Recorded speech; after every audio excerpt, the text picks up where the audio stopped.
एक सीधा दे सकती हूँ क्या? खटमलों को दे सकती हूँ, मुर्गियों को दे सकती हूँ? नहीं दे सकती। लेकिन शारीरिक दृष्टया जिस आदमी को जिस चीज की जरूरत है वो खूब खाए। लेकिन अगर लोग सिर्फ गंदी चीजें खाना चाहे उसे क्या कह सकते हैं? जिसको जो सूट करता है वो खाना चाहिए। अब इसका मतलब है नानक साहब थे वो तो गोश्त खाते, कबीर दास खाते थे गोश्त, अपने मोहम्मद साहब खाते थे, राम खाते थे, बुद्ध भी खाते, वो महावीर भी खाते। लेकिन उनका ये नहीं था कि अब खाने पे आए तो खाने पे लगे, क्योंकि खाने पीने से आत्मा पे असर तब आता है जब आपके अंदर ऐसी प्रवृत्तियां आ जाए जिससे आप हिंसक हो जाएं। और उससे भी असर आता है कि अगर आप एकदम बंद गोभी होके पड़े रहें, कैबेजेस, कुछ लोग जो होते हैं वो बिल्कुल उस प्रकार हो जाते हैं कि जैसे कि कुछ उनके अंदर कोई शक्ति। अब आप देखिएगा कि बीमारियां भी इस तरह से आती हैं, अतिशय। जो लोग बहुत ज्यादा गोश्त खाते हैं वो आतताई होते हैं, अहंकारी होते हैं, और उनके अंदर बीमारियां क्या आ जाती हैं। ऐसे लोगों का ब्लड प्रेशर ज्यादा हो सकता है, हार्ट अटैक हो सकता है, क्योंकि ओवर एक्टिविटी। और जो लोग सिर्फ घास खाते रहते हैं, समझ लीजिए, उनको सब लिथार्जी आ जाती है, उनको लिथार्जी खाट होता। आज ये सब आए थे अग्रवाल बेचारे, तो कहने लगे कि उनके लिथार्जी खाट, लिथार्जिक लिवर, लिथार्जिक इंटेस्टाइन। तो मैंने कहा देखिए आप तुम गोश्त नहीं खा सकते क्योंकि आपने कभी खाया है, लेकिन आप ऐसा करिए कि प्रोटीन खाएं ज्यादा। तुम आप प्रोटीन कहा मैंने भी मिलता है खोजोगे कि तुम खा नहीं ना सकते, और बहुत खा चुके तुम, ये कार्बोहाइड्रेट्स नहीं खाना चाहिए तुम, ये समझाने की बात। अब किसी ने कहा कि गीता में लिखा है, मैं तो इतना ही कहूंगी कि गीता में सबसे पहले कृष्ण ने ये कहा कि अर्जुन तू इन सबको मार। अहिंसा की तो बात ही नहीं करी, मतलब उनको अहिंसा में कैसे लाके डाल दिया पता। उन्होंने तो इंसान को मारने को, जानवर का तो छोड़ो, और उस पर गुरु को तक मारने को कहा, तो वो कैसे कहेंगे कि तुम इसको नहीं मारो उसको नहीं मार? वो तो पहले कहते कि सब मरा हुआ। ऐसी उल्टी बातें भी सब जगह हुई है, बाइबल में भी बहुत गलत कर दिया है, कुरान में भी ऐसी चीजें कर। ये तो सबका धंधा है, क्योंकि ऐसा नहीं करेंगे तो इनकी चलेगी कैसे? कुछ ना कुछ ऐसा बना देते हैं कि जैसे कोई ना कोई चीज एक ग्रुप बन जाए। ये सब जो है गठबंधन बनाए, समझने की बात है कि चेतना के विरोध में सब शराब वगैरह ये जाता है। इसलिए शराब के विरोध सबने कहा है, चाहे मोसेस को ले लीजिए आप।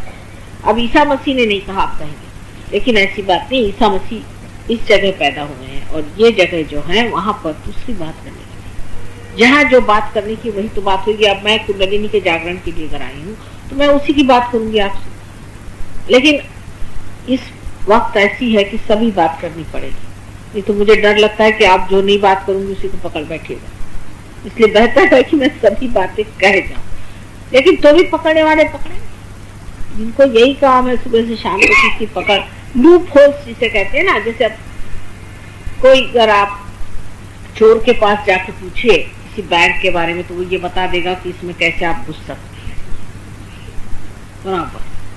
लेकिन उसके मैनेजर से पूछे तो कहेगा देखिए इसमें ये मजबूती है, ये मजबूती है, वो मजबूती है। लेकिन चोर ही बता सकता है कि इसमें आप कैसे घुस सकते हैं, कितने भी आप मजबूत बना जाइए तो भी हम घुस के दिखाएंगे। ये इंसान की खूबी है। हर धर्म प्रचारकों ने अपनी तरफ से पूरी कोशिश की कि भाई इंसान को अकल। अब महावीर जी को इस हद तक पहुंचा दिया कि अब खटमल एक उसको लाया, एक ब्राह्मण को लाया, उसको कहे तुम पे खटमल लगा और तुमको इतना पैसा देते। उसके बाद वो खटमल उसको जब चूस लेते हैं और ब्राह्मण को छुट्टी हो जाती है तो बड़ा धर्म कार्य होगा, हमने इतने खटमलों को खून खिला दिया एक ब्राह्मण। अब ये कोई तरीका हो? मनुष्य को सूझबूझ बहुत है, लेकिन धर्म के मामले में बहुत कम।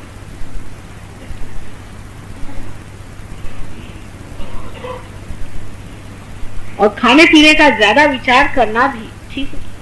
रात दिन जो आदमी खाने पीने का विचार करते रहेगा वो आत्मा को क्या पाएगा आपसे?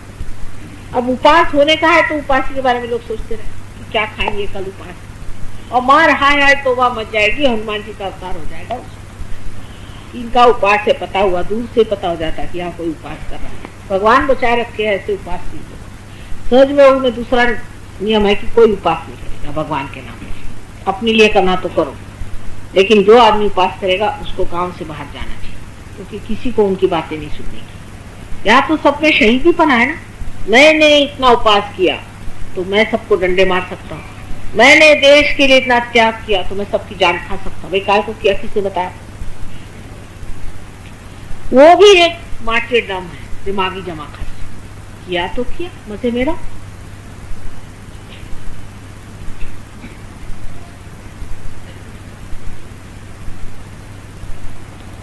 तो खाने पीने का विचार अति रखना भी दोषमय, पर पार हो जाइए फिर बात करेंगे, क्योंकि अभी करने में आप बुद्धि के तरफ पे चलेंगे, इसलिए पहले पार हो जाइए।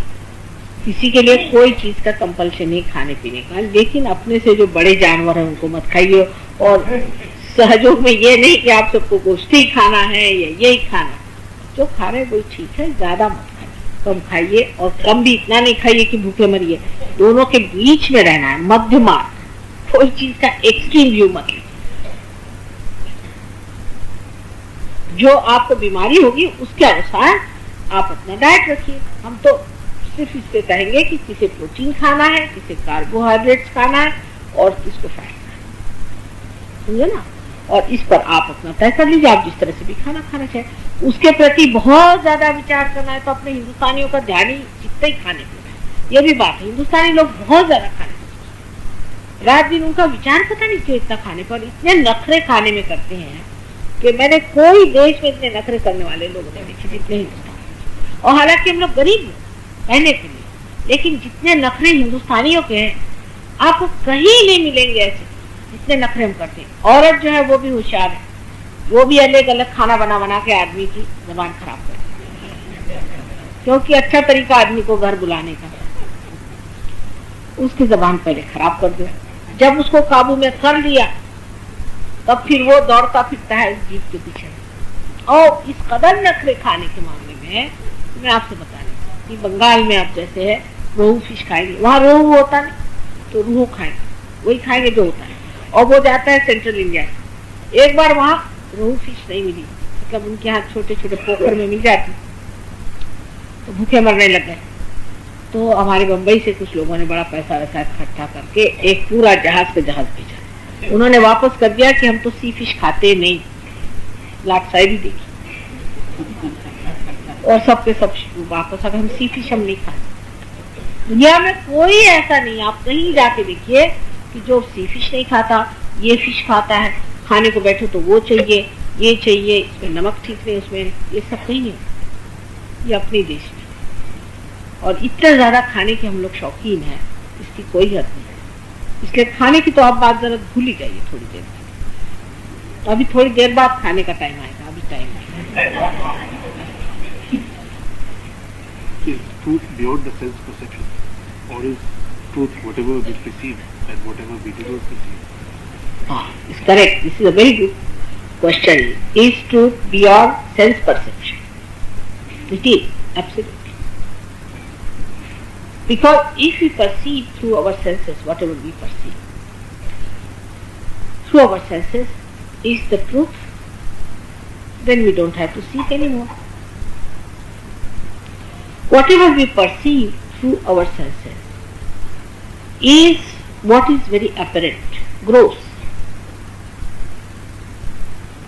not the subtle.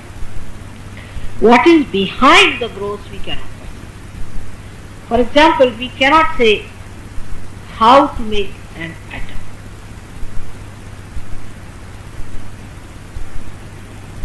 We cannot say how an amoeba is made to a human being. We cannot make one monkey into a human being, can we? Through our perception of the senses. Through our perception of the senses, we cannot do the subtle thing which is behind the gross. So we cannot perceive through the senses. But once you have perceived it, you can feel it through your senses. This is the second point.